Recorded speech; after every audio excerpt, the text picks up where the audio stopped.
Bihar police constable exam 20 जुलाई 2025 के लिए आज एक क्वेश्चन पेपर हम सभी डिस्कस करने वाले हैं जो बिल्कुल ओरिजिनल पेपर जैसा है। तो आप सभी इस प्रैक्टिस सेट को पूरा कंप्लीट कीजिएगा, जिसका भी कल एग्जाम होने वाला है, या 23 तारीख को, या 27 या 30 या आपका 3 तारीख को पेपर है। तो ये प्रैक्टिस सेट को पूरा सॉल्व कीजिएगा, बिल्कुल आपके एग्जाम पैटर्न पर है। जिस प्रकार से प्रश्न पूछा गया है उसी प्रकार का ये प्रश्न है। तो चलिए शुरू करते हैं। सभी एक बार वीडियो को लाइक करके फटाफट शेयर कर लीजिएगा। आप सभी 1 से 2 ग्रुप में शेयर कर लीजिएगा जहां आप सभी जुड़े हुए हैं। तो चलिए शुरू करते हैं। आज का पहला प्रश्न है कि ऑटोमोबाइल के पीछे एक ट्रैफिक देखने के लिए किस प्रकार का दर्पण का प्रयोग होता है। देखिए, अगर इन सेट में किसी भी क्वेश्चन का आंसर पता हो तो आप सिर्फ आंसर नीचे कमेंट बॉक्स में बताते चलिएगा। तो यहाँ पर राइट आंसर क्या हो जाएगा? ऑप्शन में सी, उत्तल दर्पण का उपयोग करते हैं। देखिए, सिंपल भाषा में समझिए कि जो ड्राइवर के पास एक आपका कह सकते हैं कि साइड मिरर होता है, इसमें कौन सा दर्पण लगा रहता है? तो याद रखिएगा उत्तल दर्पण। ये क्या करता है? ये बड़ा चीज को छोटा करके दिखाता है। याद रखिएगा आप सभी। तो पीछे जितने भी बड़ा चीज होता है वो आपका एक छोटा सा शीशा में आपको दिखाई दे देता है। तो ये उत्तल दर्पण के कारण होता है। अवतल दर्पण कहां लगा रहता है? तो याद रखिएगा आप सभी, ये आपका गाड़ी के हेडलाइट में लगा रहता है जहां से रोशनी आता है। बात समझ गए आप सभी? बिल्कुल।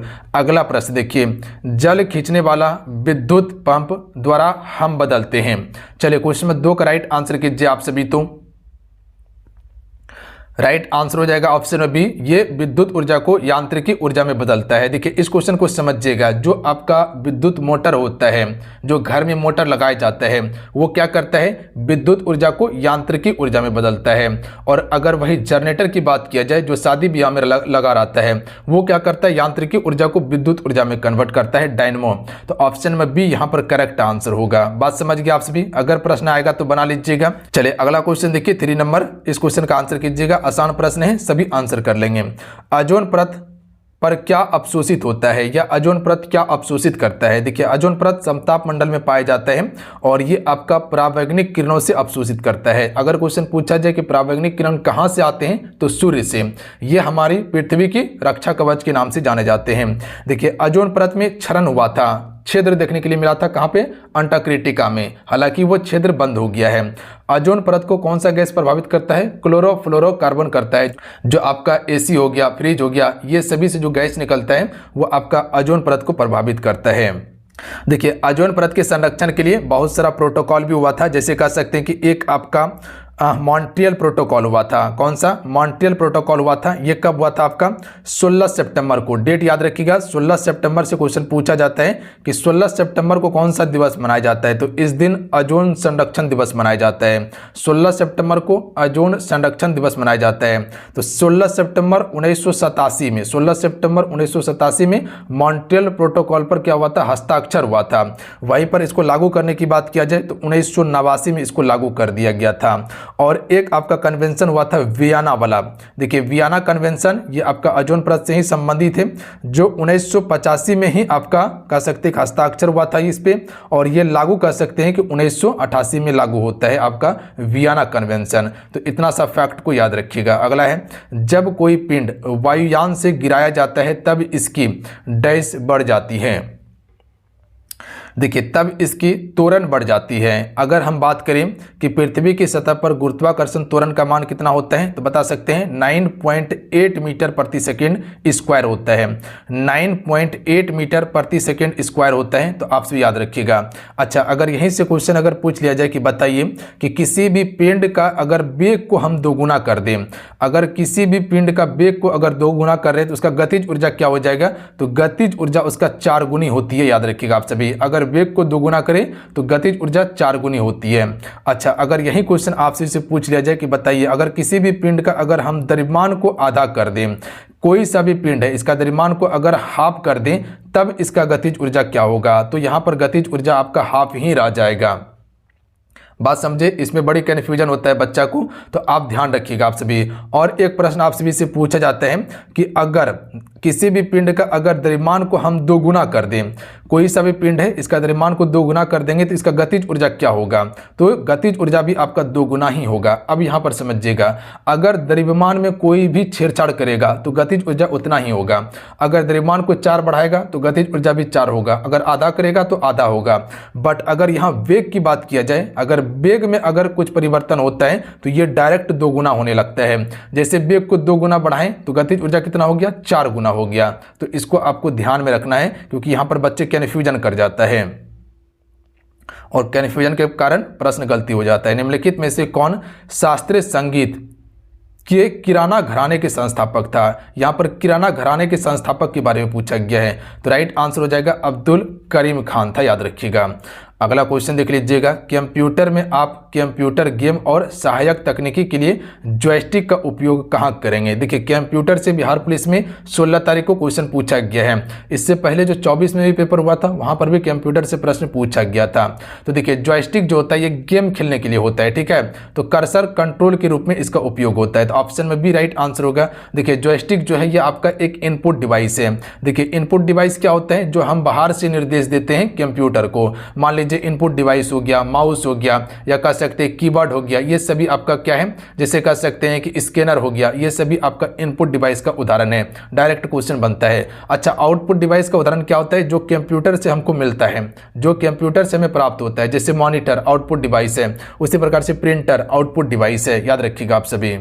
अगला है कि भारत में हमें जारवा और ओनगे जनजाति कहाँ मिल सकती हैं?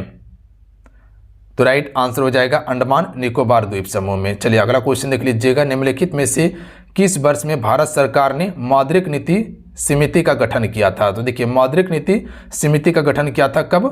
2016 में किया था। तो डेट को याद रखिएगा, कब? 2016 में। अगला क्वेश्चन देख लीजिएगा, यहाँ भाषा से संबंधित क्वेश्चन है जनजातियों का। एरावला, कादर, मुदुबर, मुख्य रूप से ये किस राज्य में बोली जाने वाली भाषा है जनजातियों का? तो देखिए इसको याद रखिएगा आप सभी, तमिलनाडु में बोली जाती है। कहाँ पे? तमिलनाडु राज्य में, जिसकी राजधानी कहाँ पे है? चेन्नई। अगला है शिलोंग के निम्नलिखित में से कौन सा स्कूल उत्तर पूर्व भारत का पहला खेलो इंडिया स्पोर्ट स्कूल बन गया है? तो देखिए ये आपका उत्तर पूर्व भारत का जो पहला खेलो इंडिया स्पोर्ट स्कूल बना है, यह आपका असम राइफल स्कूल बना है। तो याद रखिएगा आप सभी। तो राइट आंसर क्या होगा? B, Assam rifle school. चलिए आइए अगला प्रश्न देखिएगा फ्रेंड आप सभी। चलिए इस क्वेश्चन का आंसर कीजिएगा कि विशेष विवाह अधिनियम 1954 निम्नलिखित में से किसका समर्थन नहीं करता? देखिए यहाँ पर गौर कीजिएगा, बहुत सारे रियर केस में क्या होता है, जब पेपर देने के लिए जाइएगा ना तो क्वेश्चन यहाँ पर पढ़िएगा कि यहाँ लगता है कि हाँ पूछा गया सही, तो हड़बड़ में क्या हो जाता है, यहाँ पर गलती हो जाता है। तो इस पे बड़ी गौर कीजिएगा आप सभी। इसके कारण से हमसे भी कई बार प्रश्न गलती हुआ है, तो आपसे निश्चित हो सकता है गलती हो जाएगा। तो इस पे गौर कीजिएगा, अन्यथा 1 से 2 नंबर से मिटा जाएगा आपका और रिजल्ट से बाहर हो जाइएगा फिर आप। तो देखिए यहाँ पर जो है आपका ये अधिनियम किसका समर्थन नहीं करता है? सख्त सगोत्री विवाह का समर्थन नहीं करता है। यानी कह सकते हैं कि एक गोत्र में आप विवाह कर सकते हैं, इसका समर्थन ये नहीं करता। जबकि ये सभी आपका अंतर्जातीय विवाह हो गया या अंतर्धार्मिक विवाह, ये सभी का समर्थन करता है आपका।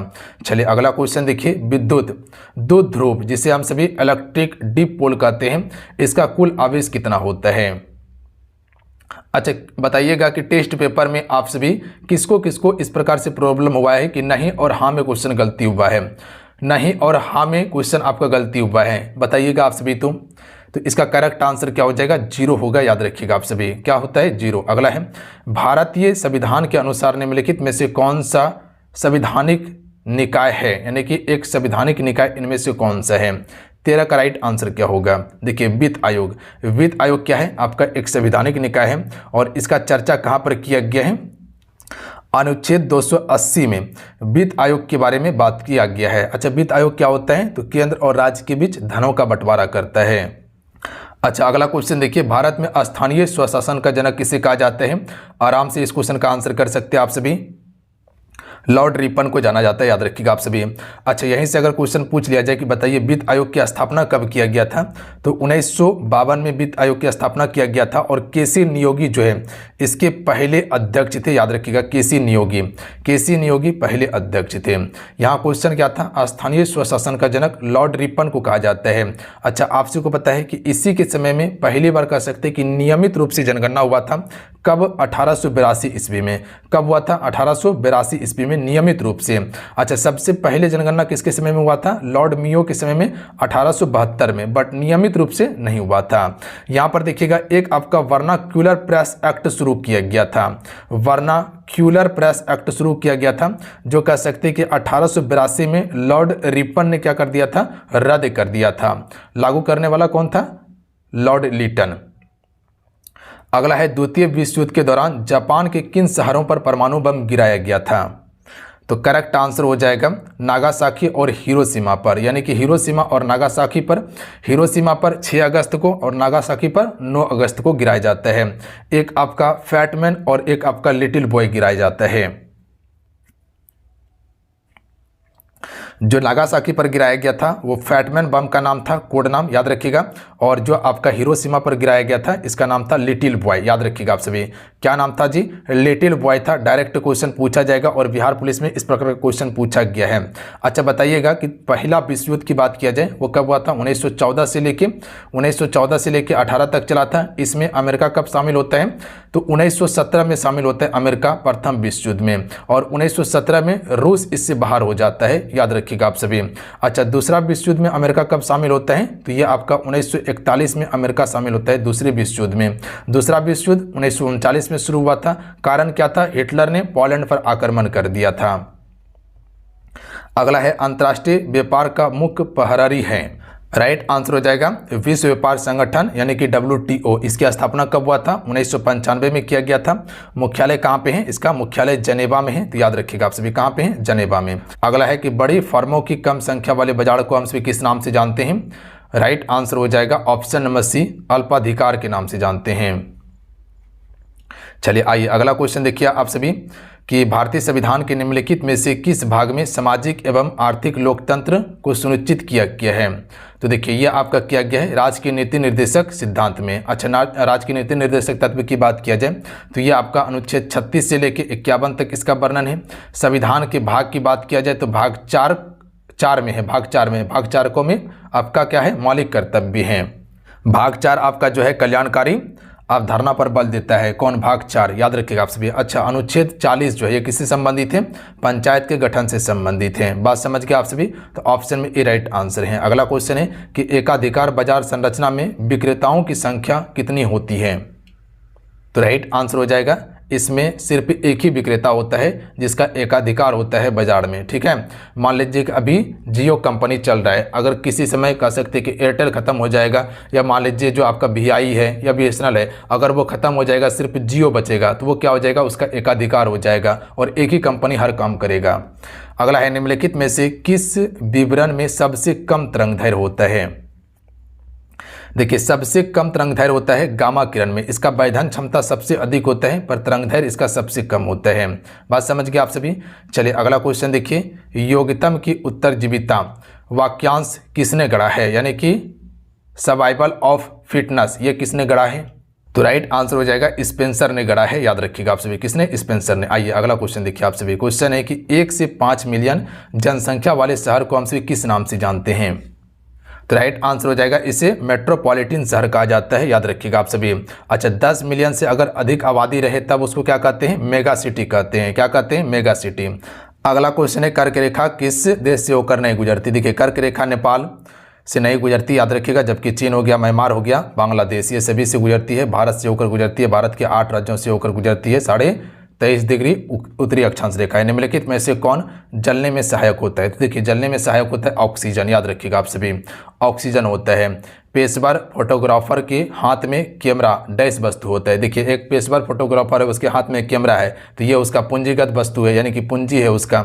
ठीक है, अगला क्वेश्चन है कि विश्वव्यापी महामंदी किस वर्ष आई थी? देखिए विश्वव्यापी अगर महामंदी की बात किया जाए तो ये आपका किस वर्ष आई थी? कोई बता सकते हैं? राइट आंसर हो जाएगा 1929 में, याद रखिएगा आप सभी। अगला है कि अमर्त्य कुमार सेन को किस वर्ष अर्थशास्त्र में नोबेल पुरस्कार मिला था? देखिए 1998 में इसे नोबेल पुरस्कार दिया गया था। सबसे पहले 1913 में नोबेल पुरस्कार भारत आता है। किसको दिया जाता है? रविन्द्रनाथ टैगोर को गीतांजलि के लिए। और उसके बाद 1930 में CV रमन को दिया जाता है रमन प्रभाव के लिए। बौद्धिकी में सिंध पर विजय प्राप्त करने वाला अरब सेना का सेनापति का नाम बताइए? तो देखिए सिंध पर विजय प्राप्त करने वाला था मोहम्मद बिन कासिम, याद रखिएगा आप सभी। दाहिर के खिलाफ इसने आक्रमण किया था 712 में, याद रखिएगा आप सभी। कब? 712 ईस्वी में।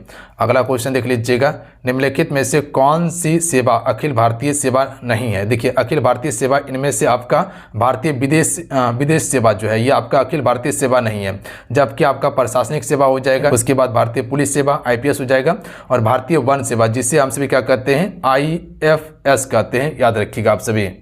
इंडियन फॉरेस्ट सर्विस, याद रखेंगे। अगला क्वेश्चन देख लीजिएगा, क्वेश्चन नंबर 30 है कि भारतीय राष्ट्रीय कांग्रेस के किस सत्र में पूर्ण स्वराज का प्रस्ताव रखा गया था। आसान प्रश्न है। 1929 का लाहौर अधिवेशन में रखा गया था और 31 दिसंबर को कह सकते 31 दिसंबर 1929 को रावी नदी के तट पर झंडा फहराया गया था और 1 जनवरी 1930 से स्वतंत्रता दिवस मनाने की घोषणा किया गया था। अगला क्वेश्चन देख लीजिएगा, कुषाण काल में भारतीय और ग्रीक शैली के मिश्रण से विकसित कला शैली को हम सभी किस नाम से जानते हैं। तो इसे गंधार कला शैली कहते हैं। अगला क्वेश्चन है, डॉक्टर मनमोहन सिंह के बारे में कौन सा कथन सत्य है। पहला है कि ये कैम्ब्रिज और ऑक्सफोर्ड विश्वविद्यालय से पढ़ाई किए थे, बिल्कुल सही है। ये आरबीआई के गवर्नर और यूजीसी के अध्यक्ष, योजना आयोग के उपाध्यक्ष और अन्य पदों के पास कह सकते अन्य पदों पर ये आसनित हुए थे, ये भी कथन आपका सत्य है। तीसरा है कि भारत के 13वें प्रधानमंत्री बनने से पूर्व वित्त मंत्री के रूप में नई आर्थिक नीति भी लाई थी, ये भी आपका सही कथन है। तो मनमोहन सिंह के बारे में ये तीनों कथन सत्य हैं, तो इसका ऑप्शन नंबर डी हो जाएगा राइट आंसर, याद रखिएगा। देखिए प्रधानमंत्री के क्रम से क्वेश्चन आपका बिहार पुलिस में पूछा गया है, तो ध्यान दीजिएगा आप सभी कि प्रधानमंत्री का क्रम बताना था कि कौन पहले बना था, तो ये भी बन सकता है आपके पेपर में। भारत के संविधान का कौन सा अनुच्छेद अस्पृश्यता की अवधारणा को समाप्त करता है। तो सभी को पता है कि अनुच्छेद 17 ये क्या करता है कि किसी भी से आप अछूत नहीं कर सकते हैं, ये क्या है दंडनीय अपराध है। अनुच्छेद 18 में उपाधियों का अंत कर दिया गया है। भारत की 5 पंचवर्षीय योजना का मुख्य उद्देश्य क्या था। देखिए 5वीं पंचवर्षीय योजना आपका, देखिए 5वीं पंचवर्षीय योजना 1974 से लेकर 78 तक चलता है, मात्र में ये आपका 4 साल का ही योजना थी और इसमें गरीबी उन्मूलन की बात यहाँ पर कहा गया था और इंदिरा गांधी इसका नारा दिया था। निम्नलिखित में से कौन लोक नृत्य तमिलनाडु से संबंधित है। उस समय इंदिरा गांधी ही प्रधानमंत्री थी देश की। राइट आंसर ऑप्शन में से हो जाएगा कुंभी, यह आपका तमिलनाडु से संबंधित लोक नृत्य है। अगला है, एक लेखा वर्ष के दौरान घरेलू क्षेत्र की डैश उत्पादित अंतिम माल और सेवाओं का कुल मूल्य सकल घरेलू उत्पाद आय कहलाती है।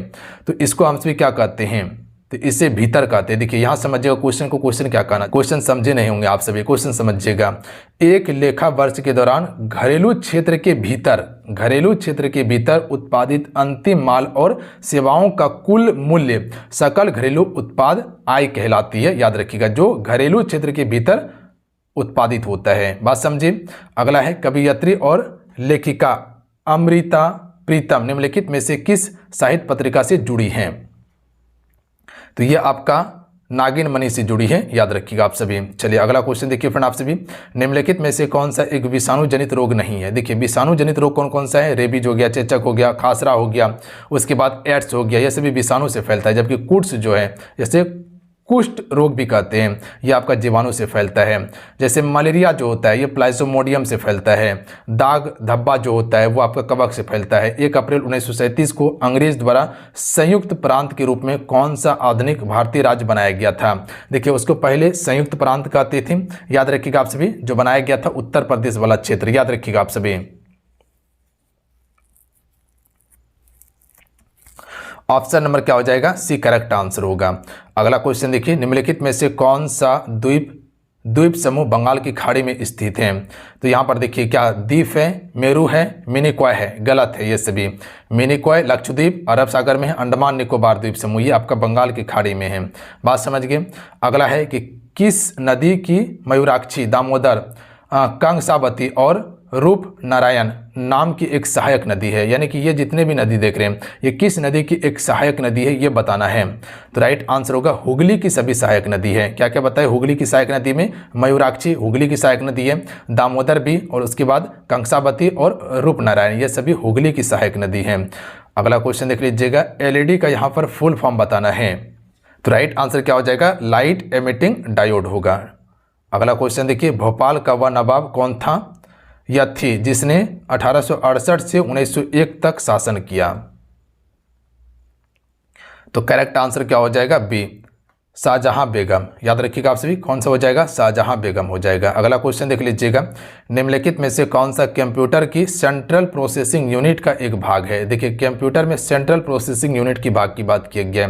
तो ये आपका मेमोरी रजिस्टर हो जाएगा, याद रखिएगा आप सभी। सबसे फास्ट मेमोरी होता है आपका रजिस्टर, याद रखिएगा। उसके बाद कैश मेमोरी, उसके बाद कह सकते हैं कि रैम हो गया, रोम हो गया, ये सभी आपका होता है। तो सबसे फास्ट कौन सा होता है? रजिस्टर्ड होता है, ठीक है। सीपीयू के सबसे नज़दीक में रहता है ये। अगला है कि भारत के किस राज्य में सबसे अधिक जिले हैं? तो सबसे अधिक जिले कहाँ पे? उत्तर प्रदेश में। आसान प्रश्न है, आराम से आंसर कर सकते थे। अगला क्वेश्चन देख लीजिएगा कि राज्य में हिमालय की समान दिशा दक्षिण पश्चिम से उत्तर पूर्व तक जो है ये किस में आपको देखने के लिए मिलता है, यानी कि किस राज्य में? नागालैंड में है। नागालैंड तो यहाँ पर स्थित है। मिजोरम नीचे है। मणिपुर भी आपका नीचे में देखने के लिए मिलता है। तो ये आपका अरुणाचल प्रदेश हो जाएगा, याद रखिएगा। दक्षिण पश्चिम और उत्तर पूर्व में। पोस्केम पुस्तक के लेखक कौन है? करेक्ट आंसर हो जाएगा वेडेल रॉड्रिक्स। चलिए अगला क्वेश्चन देखिए, भारत में निम्नलिखित में से कौन सा बागान फसल सबसे पहले शुरू की गई? देखिए सबसे पहले बागान फसल जो शुरू हुई थी नील, याद रखिएगा। नील की खेती जो अंग्रेजों के द्वारा शुरू किया गया।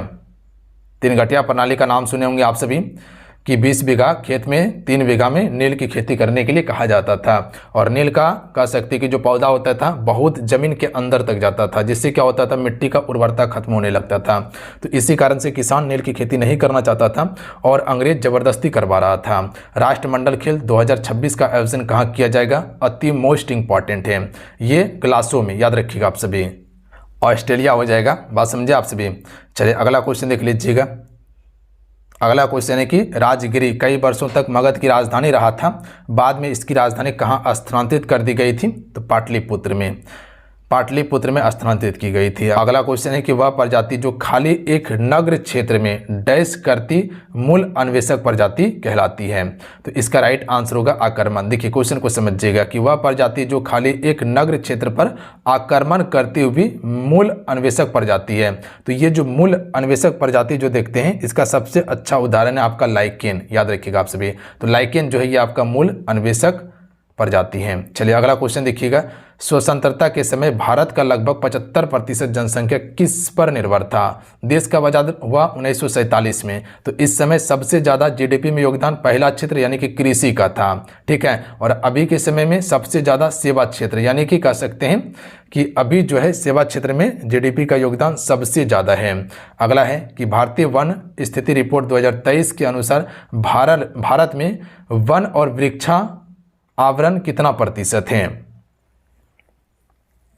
देखिए अगर बात किया जाए कि यहाँ पर वन कितना है, वनावरण की बात किया जाए कि वनावरण कितने प्रतिशत पर है, तो 21.76% पर वनावरण है। और वृक्षावरण की बात किया जाए तो 3.14% पर। तो दोनों को मिला लीजिएगा तो यहाँ क्या हो जाएगा? 21, 3 आपका 24 और इधर से लगभग 1 हो जाएगा, तो 25.17% हो जाएगा, ठीक है। 2023 डाटा के अनुसार है, बात समझे। अच्छा, भारतीय वन रिपोर्ट कितने वर्ष में प्रकाशित होता है? 2 वर्ष में। किसके द्वारा जारी किया जाता है? तो वन अनुसंधान संस्थान देहरादून के द्वारा। अगला क्वेश्चन देख लीजिएगा। अगला है कि दर्शना झावेरी को किस शास्त्रीय नृत्य के लिए पद्मश्री से सम्मानित किया गया था? मणिपुरी के लिए। चलिए अगला क्वेश्चन देखिए, मानव विकास सूचकांक 2023-24 के संदर्भ में भारत की रैंकिंग क्या है? 134वां रैंकिंग है मानव विकास सूचकांक में। चलिए अगला क्वेश्चन देखिए, यूकी भाभरी निम्नलिखित में से किस खेल से संबंधित हैं? तो देखिए यूकी भाभरी जो है ये आपका टेनिस खेल से संबंधित है। अगला है, राजस्थान का प्रसिद्ध पुष्कर मेला 1 वर्ष में आयोजित होता है। तो देखिए 1 वर्ष में ये 1 ही बार होता है। कहाँ लगता है? राजस्थान में लगता है। और कहाँ पर? अजमेर जिला में, बात समझिए। चलिए अगला क्वेश्चन देख लीजिएगा, निम्नलिखित में से किस उपकरण का उपयोग हवा या गैस की आर्द्रता को मापने के लिए प्रयोग करते हैं? तो आसान प्रश्न है, आराम से आंसर कर सकते हैं। हाइग्रोमीटर का प्रयोग करते हैं, याद रखिएगा। वायुमंडलीय दाब बैरोमीटर से मापते हैं। निम्नलिखित में से कौन सी भारत में मीठे पानी की झील नहीं है? देखिए अगर मीठे पानी की बात किया जाए तो यहाँ सांभर आपका मीठे पानी की नहीं खारे पानी की झील है। कहाँ पर है? राजस्थान में। और सबसे बड़ा तट स्थलीय स्थलबद्ध आपका ये लवणीय झील है। देखिए तटीय लवणीय झील की बात किया जाए तो उड़ीसा का चिरका झील है, पर स्थलबद्ध की बात किया जाए तो सांभर हो जाएगा, जो राजस्थान में सबसे बड़ा।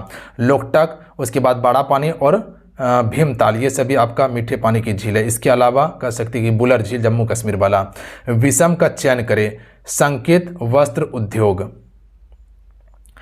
तो यहाँ पर संकेत वस्त्र उद्योग कौन सा हो सकता है? तो राइट आंसर हो जाएगा विद्युत उद्योग। ये आपका एक संकेत वस्त्र उद्योग है। चलिए अगला क्वेश्चन देख लीजिएगा कि केवल 22 वर्ष से अधिक की आयु के भारतीय नागरिक ही किसी राज्य के राज्यपाल के पद के लिए पात्र हो सकते हैं। देखिए राज्यपाल बनने के लिए उम्र कितना होना चाहिए, 35 वर्ष होना चाहिए, याद रखिएगा आप सभी। उपराष्ट्रपति बनने के लिए भी 35 वर्ष और राष्ट्रपति बनने के लिए भी 35 वर्ष उम्र होना चाहिए। चलिए अगला क्वेश्चन देख लीजिएगा। क्वेश्चन है कि पादप वृद्धि हार्मोन जेवरेलिन किससे निकाले जाते हैं?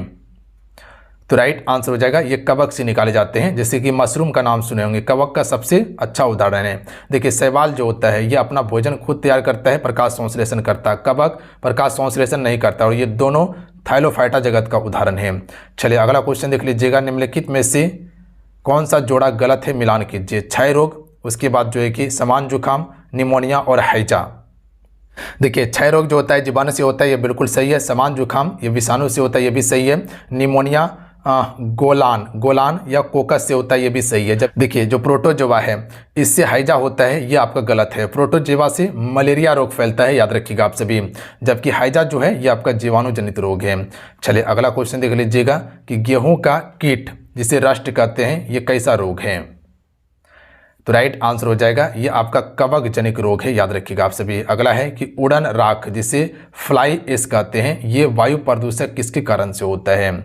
तो राइट आंसर होगा थर्मल पावर प्लांट, कोयला दहन से जो है कि आपका फ्लाई एश वायु प्रदूषण होता है। अगला क्वेश्चन है कि यदि दो द्रवों का क्वथनांक बहुत अधिक भिन्न हो तो इन्हें किसके द्वारा पृथक किया जा सकता है?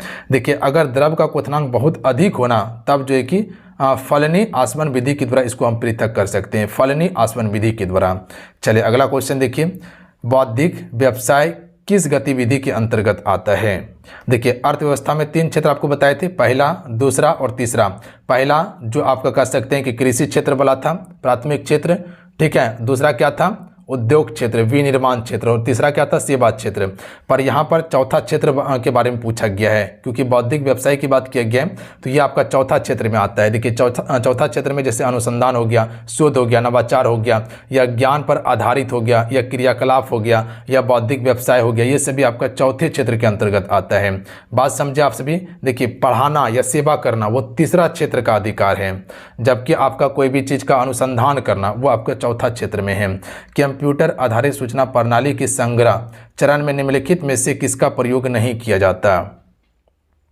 तो यहां पर कीबोर्ड का प्रयोग नहीं करते। देखिए कीबोर्ड एक इनपुट डिवाइस है जिससे हम डाटा अंदर भेजते हैं, ना कि इसमें सूचना को हम संग्रहित करके रखते हैं। देखिए सूचना को संग्रहित कौन कर सकता है? जैसे हार्ड डिस्क हो गया, या कह सकते हैं कि कुछ भाग कह सकते हैं रैम हो गया, जैसे मैग्नेटिक टेप हो गया, हार्ड डिस्क हो गया, डिस्क हो गया, ये सभी मेमोरी, ये सभी क्या कर सकते हैं? सूचना को एकत्रित करके रख सकता है। सबसे बड़ा जीवित वानर धरती पर कौन सा है? गोरिल्ला हो जाएगा। अगला क्वेश्चन है कि देश में केंद्रीय बैंकिंग संस्था, केंद्रीय बैंक की आवश्यकता क्यों है? तो राइट आंसर हो जाएगा उपयुक्त में से सभी के लिए, ऋण नियंत्रण के लिए और सरकार की मौद्रिक नीति को क्रियान्वयन करने के लिए आपका केंद्रीय बैंक की आवश्यकता है।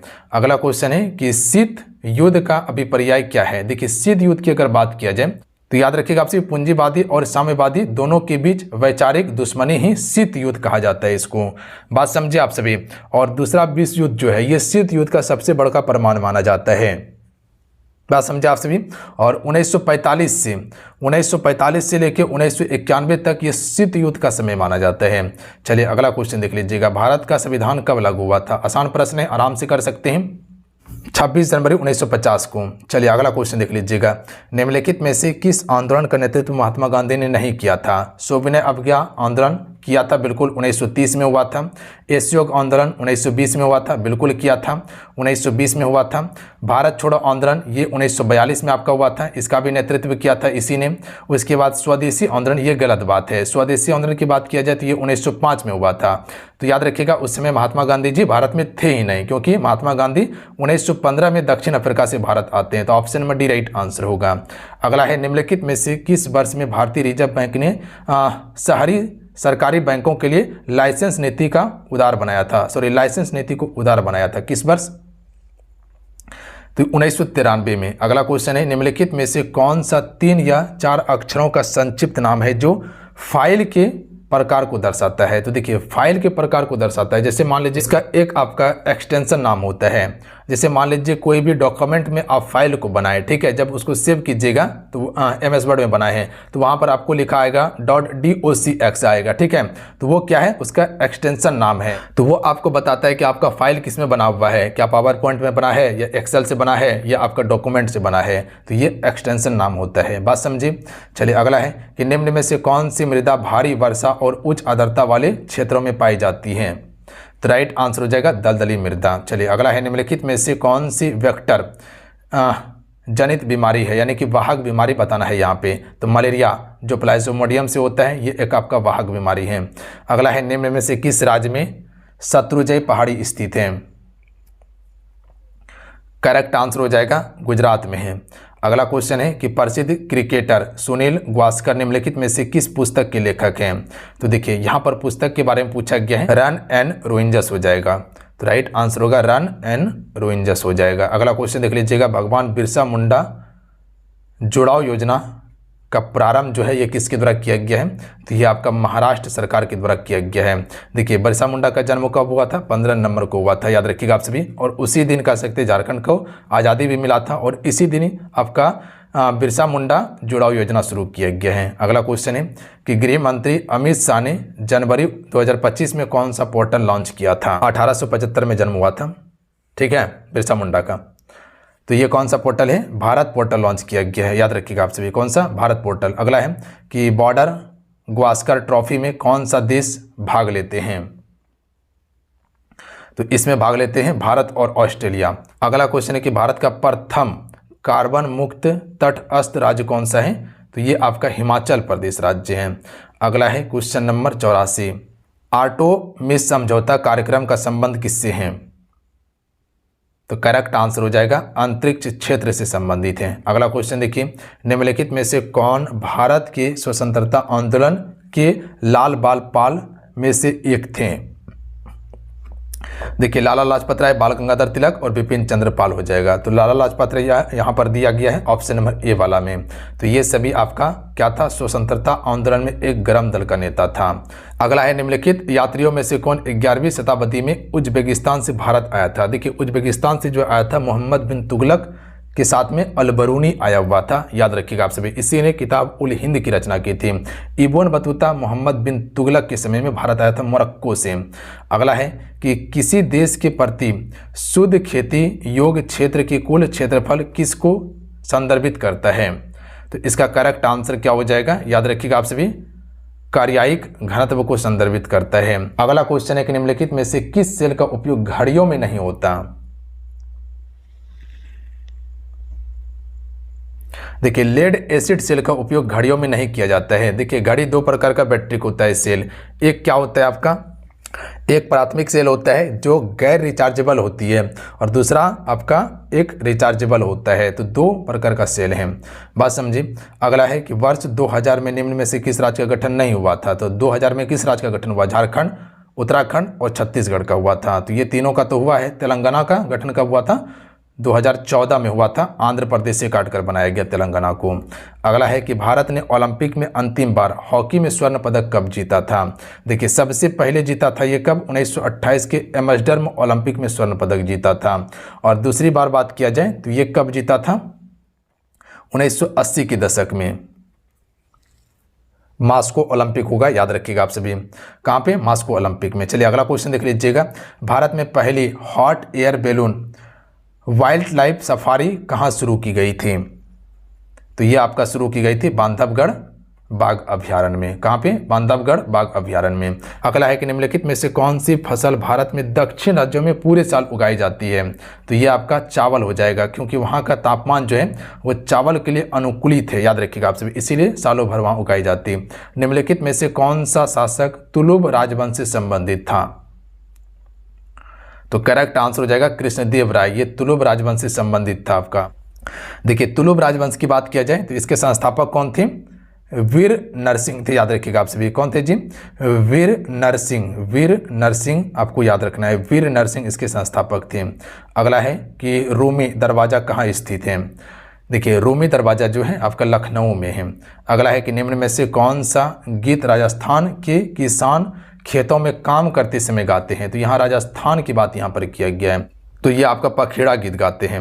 अगला क्वेश्चन देख लीजिएगा, यहाँ पर आपका श्रृंखला दिया गया है, इसको बताना है। तो इसको मिला लीजिएगा आप सभी, आंसर बताते हैं। इसका 124 होगा। उसके बाद यहाँ मैथमेटिक का सवाल है, तो इसका आंसर बताते बनाने का कोशिश कीजिएगा। 100 option number B right answer होगा। उसके बाद 98 का सुन लीजिएगा आंसर, ऑप्शन नंबर ए वाला होगा। बनाने का सभी कोशिश कीजिएगा इस क्वेश्चन को। उसके बाद देख लीजिएगा, इसका राइट आंसर बी होगा।